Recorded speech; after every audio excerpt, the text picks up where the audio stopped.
राज्य रे बंद थिबा मद दुकान खोलिबे सरकार।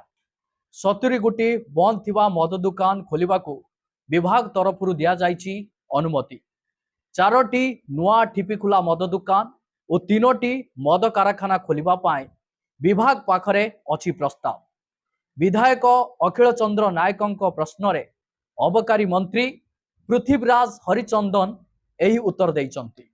बालेश्वर रे सर्वाधिक आपण मानकर 17टी, गंजाम रे 10टी, नयागढ़ रे 9टी, मयूरभंज रे 8टी, कटक रे 7टी, राउरकेला रे 5टी, केन्दुझर रे 3टी, ब्रह्मपुर रे 4टी, बलांगीर रे 2टी, कंधमाल रे 3टी एवं मालकानगिरी संबलपुर रे गोटे बंद थिबा मद दुकान खोलिबे सरकार।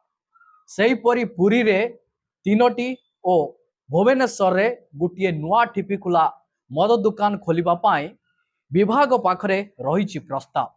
ढेंकानाल रे 2टी एवं कटक रे गोटे मद दुकान खोलिबा पाए सरकार को पाखरे प्रस्ताव अछि।